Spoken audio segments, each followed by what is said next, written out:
n'avais pas prévu de revenir aussitôt, mais certaines choses se sont passées et surtout durant la période juillet-août, j'ai un peu plus de disponibilité.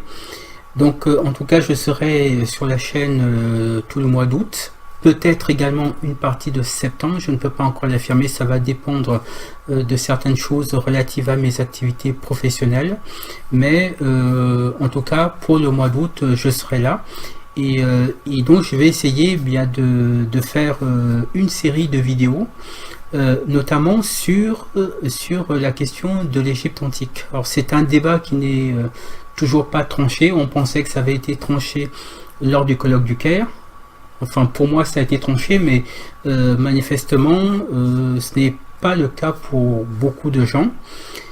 Donc, on va parler de l'origine des anciens Égyptiens. Alors, c'est vrai qu'aujourd'hui, l'idée que les Égyptiens de l'Antiquité étaient noirs, c'est une idée qui est essentiellement défendue par les Noirs eux-mêmes. Et ce qu'on constate, c'est que souvent, ces Noirs ou ces Africains, et bien souvent ils sont stigmatisés. On les qualifie de complotistes, de racistes, on dit qu'ils sont frustrés, qu'ils sont en recherche identitaire et essaient de s'approprier l'histoire de l'Égypte antique. Ils suivraient leur gourou, Cheikh Anta Diop et Théophile Obenga. Donc ça, c'est un petit peu bien ce qu'on entend aujourd'hui, ou ce qu'on lit beaucoup, et voilà, dans des vidéos, dans des blogs, etc. Alors par exemple, ici on a, quand on consulte, on a cet article sur le site du Figaro, donc qui était sorti à l'occasion de l'exposition sur Toutankhamon, hein. Donc il y avait cet article qui titrait nous sommes entrés dans l'âge identitaire. Voilà. Et donc ce monsieur Laurent Bouvet, qui était un professeur de sciences politiques, hein, mettait un petit peu en garde contre cet activisme qui juge identitaire et aussi dangereux. Il disait par exemple ici, hein, pour beaucoup de ces militants, donc ceux qu'ils appellent les afrocentristes, c'est surtout de la pure bêtise qui les conduit à suivre aveuglément les entrepreneurs identitaires comme les authentiques racistes. Voilà. Donc là, ce qu'il dit ici, c'est que en fait, les leaders de ce mouvement afrocentriste, eh bien, sont eux aussi également d'authentiques racistes. Et on avait aussi cet autre article. Alors c'était une interview de Bénédicte Loyer, donc qui est une égyptologue, qui est également enseignante à l'école du Louvre. Ce qu'elle dit ici, donc selon eux, elle parle également de ces afrocentristes. Selon eux, nous nions sciemment la supposée origine africaine de Toutankhamon. Depuis plusieurs années, un discours africano-centriste s'est développé pour affirmer que le royaume d'Égypte était noir.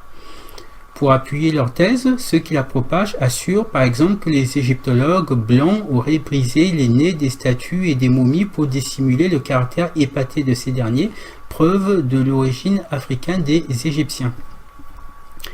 Alors, elle dit ici un peu plus bas, aujourd'hui ce discours est récupéré par des gens qui expriment une sorte de violence identitaire dans le but de faire une sorte d'OPA sur l'Égypte ancienne. Tiens donc, une OPA sur l'Égypte ancienne. L'archéologie est devenue une arme pour eux. Vous voyez, leur raisonnement est le suivant, l'Égypte ancienne a été étudiée en premier lieu par les Européens, donc il faut obligatoirement prendre le contre-pied. Alors cette dernière phrase, l'Égypte ancienne a été étudiée en premier lieu par les Européens, je la trouve très intéressante parce qu'en fait, elle va servir de fil conducteur à cette série de vidéos que je vais faire. Voilà, donc un peu plus bas, hein, elle répond à une question qu'on lui pose sur Cheikh Anta Diop, parce que effectivement celui qui est toujours au centre de ces théories complotistes, comme ils disent, bien c'est Cheikh Anta Diop.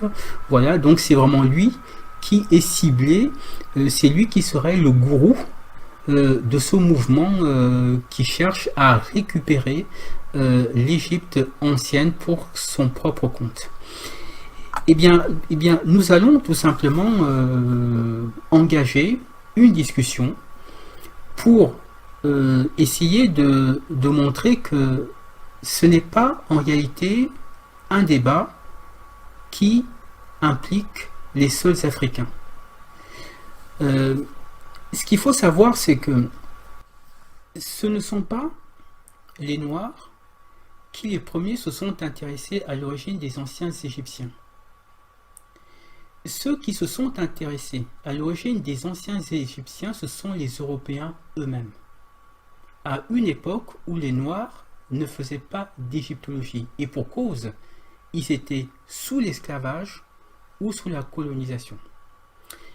D'abord, c'est très important de préciser les choses, de préciser l'enjeu du débat, parce qu'il y a beaucoup de confusion.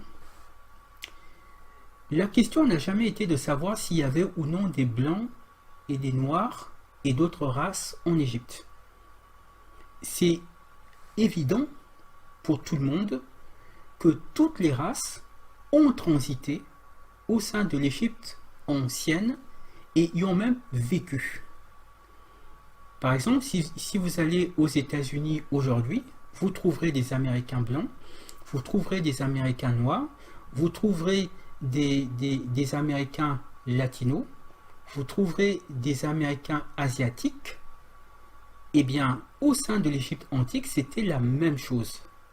Il y a eu des Égyptiens noirs, il y a eu des Égyptiens blancs, il y a eu des Égyptiens asiatiques, etc.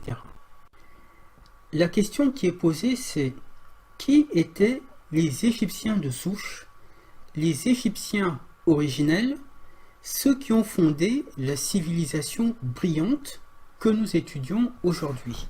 C'est ça la question. Et c'est à cette question qu'ont essayé de répondre dès le XVIIIe siècle des savants européens. Et il se trouve que ces savants européens étaient parvenus à la conclusion que les premiers Égyptiens étaient des Africains, étaient des Noirs. Je répète cela parce que c'est très important. Les premiers à avoir affirmé que les premiers Égyptiens étaient des Noirs, ce sont les Européens eux-mêmes. Et ça, c'est une information que beaucoup de gens aujourd'hui n'ont pas. Parce qu'on s'efforce de marginaliser les Africains aujourd'hui, ceux qui affirment que les anciens Égyptiens étaient noirs. On s'efforce de les marginaliser en montrant que c'est une idée farfelue qui est née dans le cerveau d'un raciste nommé Cheikh Anta Diop et qui est aujourd'hui reprise par tous ces militants afrocentristes. Mais ça, c'est une stratégie. Et je parle de stratégie parce que si le citoyen lambda ne sait pas ce qu'il se disait au XVIIIe siècle dans les sphères archéologiques et scientifiques d'Europe, c'est tout à fait concevable. Mais je pense que les égyptologues aujourd'hui le savent très bien. Ils savent que cette idée d'une Égypte africaine ne vient pas des Africains, mais vient de leurs prédécesseurs eux-mêmes.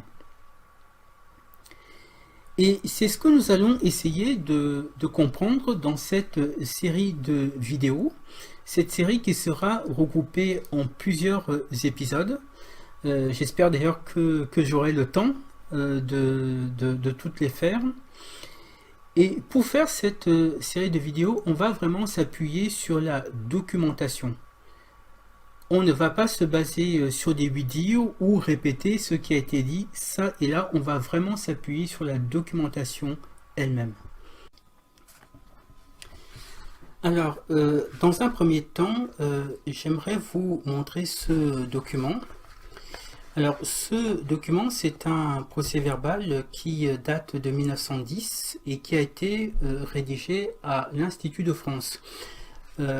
Alors, je fais juste un petit résumé parce que je reviendrai sur ce document dans des épisodes futurs. Je rappelle le contexte. L'Institut de France invite l'égyptologue suisse Édouard Naville à une conférence à l'Institut de France. Nous sommes en décembre 1910. Et c'est une conférence qui porte sur l'origine des anciens Égyptiens. Et, et Édouard Naville va donc, dans cette conférence, avec des diapos, démontrer que les anciens Égyptiens, les civilisateurs de l'Égypte, étaient des Africains. Donc au terme de cette conférence, le secrétaire de l'Institut va donc rédiger ce procès-verbal.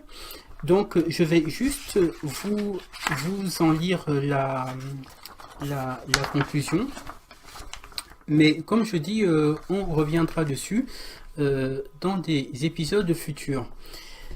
Alors là, il dit ici, le président de l'Institut constate qu'il est du plus haut intérêt d'entendre un savant tel que M. Naville conclure en faveur de l'origine toute africaine des anciens Égyptiens. Monsieur le docteur Eugène Pitard appuie vivement ce que vient de dire le président.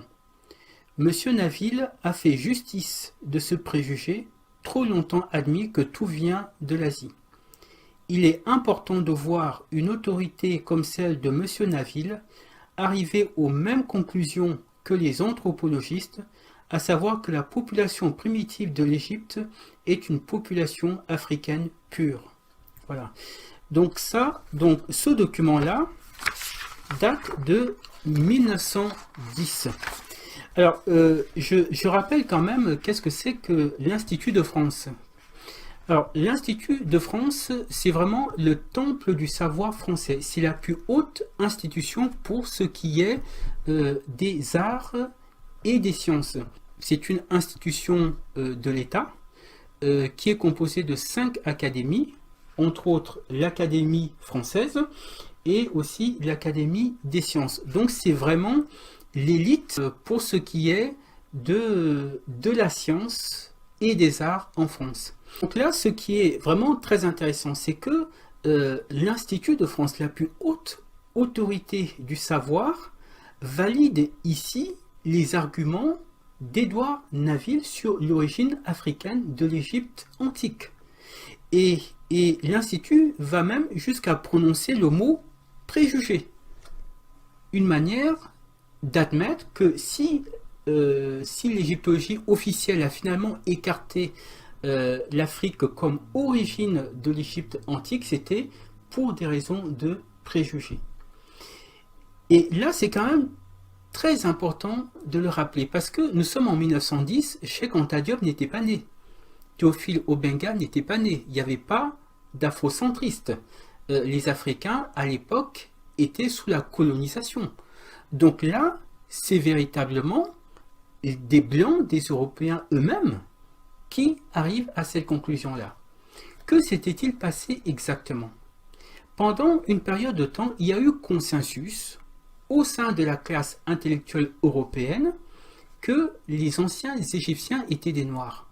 Mais à un moment donné, vers le milieu du 19e siècle, cette idée a commencé à être remise en cause. Mais malgré tout, des égyptologues ont continué à faire des recherches pour essayer de comprendre quel était le fin mot de l'histoire, indépendamment de tout préjugé. Et donc, Édouard Naville, c'est dans ce contexte-là qu'il a présenté cette conférence à l'Institut de France. Donc, nous reviendrons sur ce document et sur d'autres dans des épisodes futurs. Nous allons vraiment essayer, parce que pour comprendre l'enjeu d'une affaire, c'est très important de commencer par l'origine, de comprendre comment cette affaire a commencé. Que s'est-il passé? Comment a-t-elle évolué jusqu'à aujourd'hui? Et là, nous allons vraiment comprendre pourquoi l'idée que l'Égypte ancienne était africaine a finalement été rejetée par la classe des égyptologues. Dans le prochain épisode, nous allons voir comment cette opposition à l'idée d'une Égypte noire a commencé. Donc, je vous invite à être assidu à cette série d'épisodes sur l'Égypte antique, parce que je suis convaincu que vous allez apprendre des choses que vous n'avez pas vues ou entendues sur Internet. Et voilà. Et donc, je vous dis à la prochaine.